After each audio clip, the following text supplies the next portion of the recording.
ஒரு நாள் ஆயிஷா ரலியல்லாஹு அன்ஹா அவர்கள் வீட்டிலே இருக்கும் போது அல்லாஹ்வுடைய ரசூல் வீட்டுக்கு வந்தால் ஆயிஷா ரலியல்லாஹு அன்ஹா அவர்கள் அழுது கொண்டிருக்கிறார்கள்.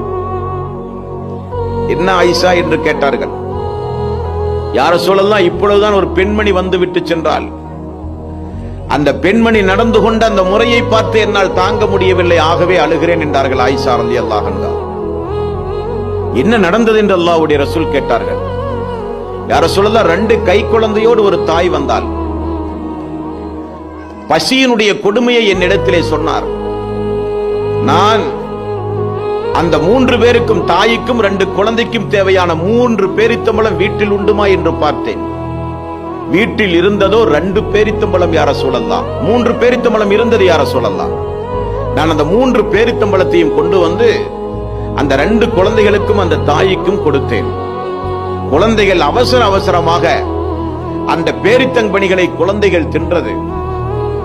3வது இருக்கிற பேரித்தம்பழம் தாயாகிய தனக்குரியது என நினைத்து அந்த தாய் உண்ண போகும்போது அந்த குழந்தைகள், தாயே அதுவும் எங்களுக்கு வேண்டும் என்று கேட்க, அந்த குழந்தை தனக்குரிய பேரித்தம்பழத்தை 2ஆக பீத்து பாதி பாதி 2 குழந்தைகளுக்கும் கொடுத்து அவள் பட்டினியாக நின்றாள். யா ரசூலல்லாஹ், மீண்டும் நான் வீட்டுக்கு சென்று அந்த தாய்க்கு ஏதாவது கொடுக்க முடியுமா என்று பார்த்தேன். நமது வீட்டில் ஒன்றுமே இல்லை யா ரசூலல்லாஹ் என்றார்.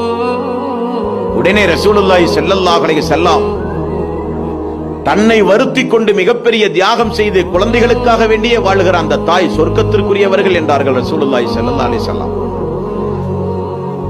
இன்றைக்கு ஆடம்பர பொருள்களை வாங்கி குவிப்பதற்காக, வசதிகளை பெருக்குவதற்காக, உலகத்தில் அண்டை விட்டு பெண்ணை விட நாம் வசதியாக இருக்க வேண்டும் என்பதற்காக, நமது உறவினர்கள் எல்லாம் சந்தோஷமாக இருக்கும் போது நாம் எப்படி ஏழை எளியவர்களாக இருக்க முடியும் என்பதற்காக, சமுதாயத்தில் நம்முடைய அந்தஸ்தை உயர்த்தி காண்பிப்பதற்காக, நாமும் நம்முடைய கணவன்மார்களும் நம்முடைய பிள்ளைகளும் சந்தோஷமாக இருக்க வேண்டும் என்பதற்காக ஹராம் ஹலாலை கூட பார்க்காத குடும்பங்கள் இந்த சமுதாயத்தில் எத்தனை பேர்கள்.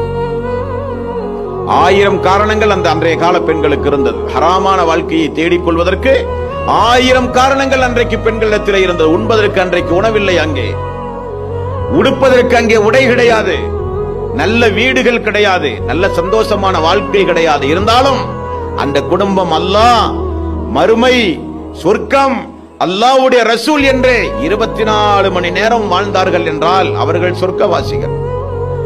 அந்த பாடங்களையும் படிப்பினைகளையும் நாம் பெற வேண்டும். நம்முடைய சகோதரிகளுக்கு சொல்லிக் கொடுக்க வேண்டும். வளர்ந்து வருகிற நம்முடைய பிள்ளைகள்